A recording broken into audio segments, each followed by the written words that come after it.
Ravens flock. The flock rundown is the place to be. My man Ryan has been a lifelong Ravens fan since he was born. So I'm telling you now, it's about to go down. The podcast, the flock rundown. Ravens, baby. Nothing gets better than waking up and wondering how high we can fly. Tune in. Motionless brainwaves attempt to swim their way to sense, can't tame the untamed. Appreciate you, Ray. What's up, Ravens fans? My name is Ryan. Welcome back to another episode of the Flock Rundown. News has been pretty slow. Haven't been making quite as many videos, but training camp's a little over 2 weeks away, so things are going to be ramping up. We got training camp, preseason, the regular season will be here before we know it. But today I want to show a little love to John Harbaugh and his willingness to change, his willingness to be aggressive with the coaching staff and the hires. Not only this season, but last season he's been kind of changing the regime. That's not easy to do when you're in charge of who you hire because you build so many relationships with guys. You have experience from prior situations, and it's just not easy to fire your friends, essentially. We'll start with Mike Macdonald, defensive coordinator. Last year, John Harbaugh decided to move on from Wink. They call it a mutual decision. It may be, but Wink Martindale was our coordinator for years, and John Harbaugh made the decision to go with Mike Macdonald, a lot younger.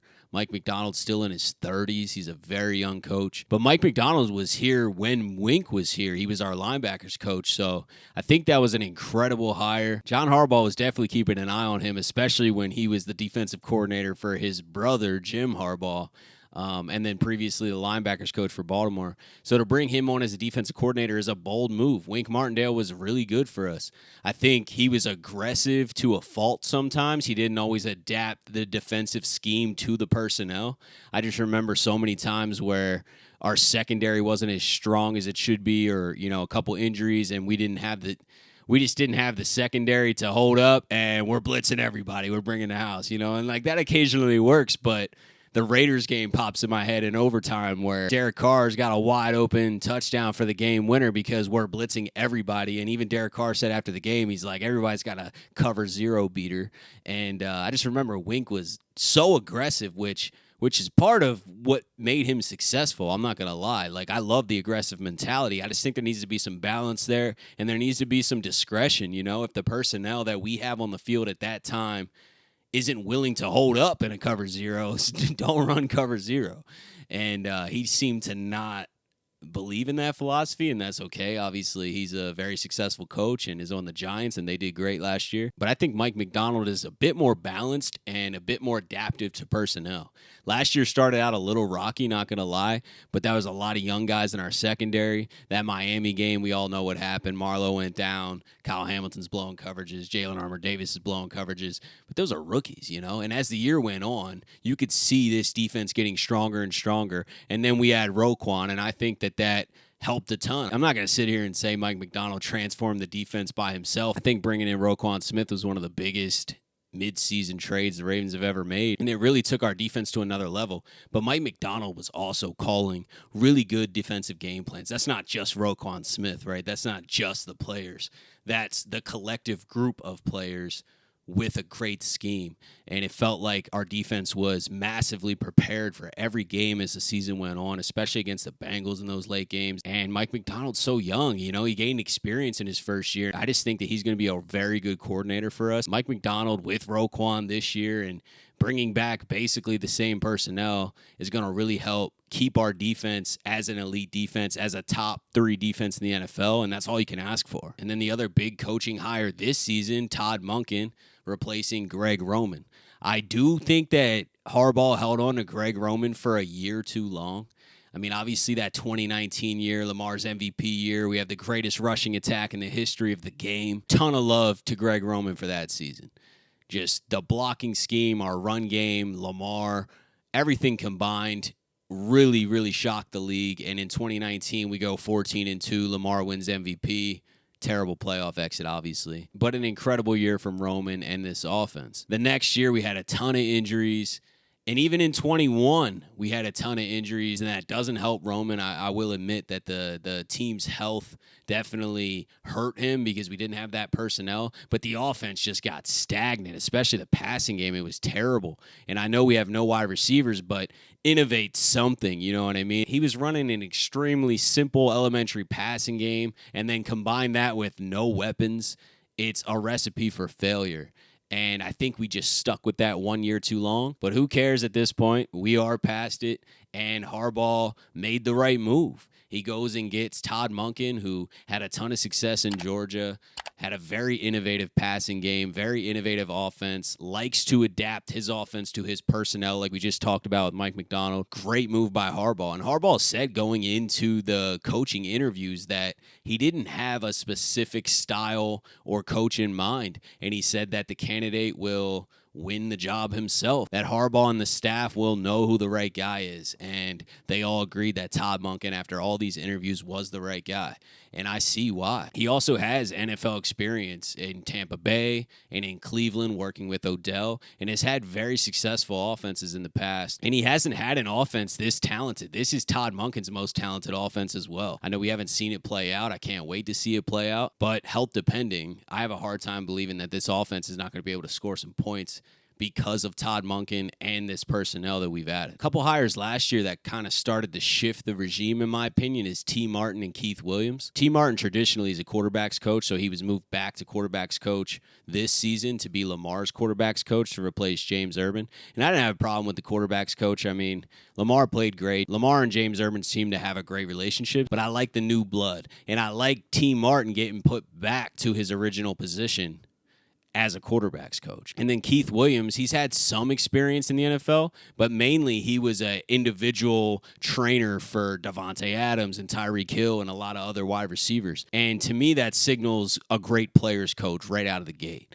And I think Harbaugh saw that by bringing that in. Keith Williams is not a traditional John Harbaugh hire. Usually John Harbaugh kind of knows the guy, or he worked in the family tree at some point, you know. But not Keith Williams. He didn't have a ton of NFL coaching experience. He coached on the Chargers a few years back, but mainly he was a positional coach privately that guys would hire. And I think that speaks volumes, because if Davante Adams and Tyreek Hill are hiring Keith Williams as their personal coach, to me, he has something to offer.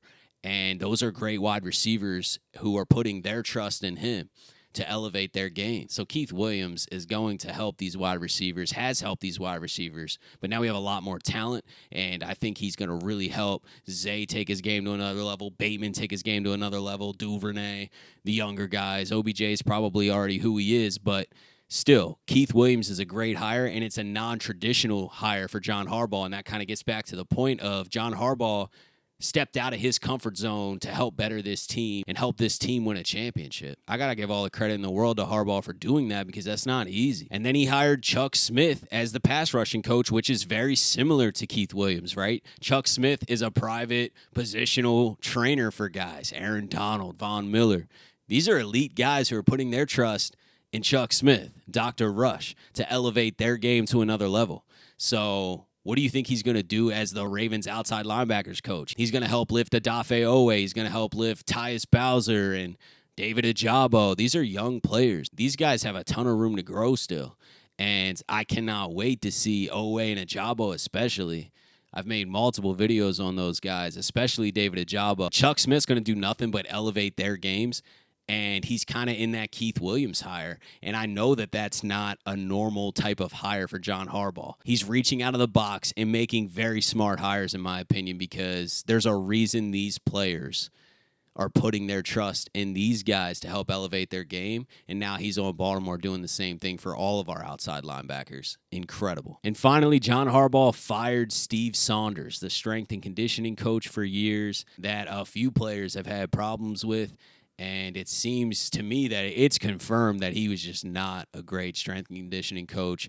Not only the injuries, but players basically saying that he injured them. Derek Wolfe went public saying Steve Saunders ruined his career. Rashad Bateman chimed in and said that Steve Saunders hurt him and that he's never had injury problems.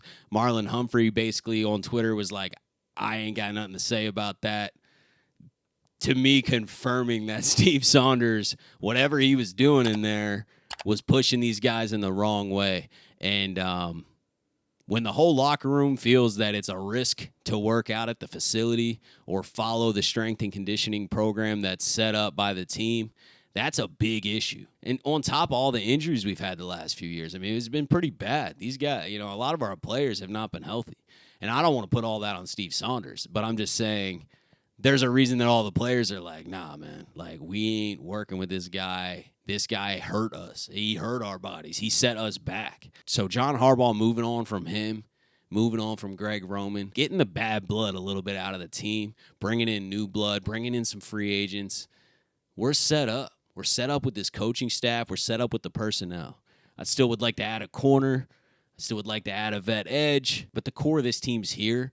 And then the coaching staff is in place, and I trust this coaching staff. I think it's very smart. It's a little outside the box. It's aggressive, and I think it's going to pay off. And I just want to give all the credit in the world to John Harbaugh for making some changes and bringing in these guys that he might not normally bring in, that I think is only going to benefit this team and that are players, coaches that they can really ride with and keep this team together as a unit and go win a Super Bowl. Football is right around the corner, and I couldn't be more excited. Appreciate you guys rocking with the channel so early on. I can't wait for the season to get here. We're really going to pick up these videos. I'm going to be dropping videos all the time. I just don't like talking about BS, I definitely want some value to the content. So been a little slow, no news and things like that, but we're getting through. We're grinding through the dead time, getting a little break. Hope you guys are enjoying your summer.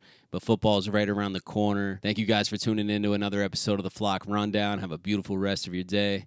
I'll talk to you guys next time. Motionless brainwaves attempt to swim their way to sense, can't tame the untamed.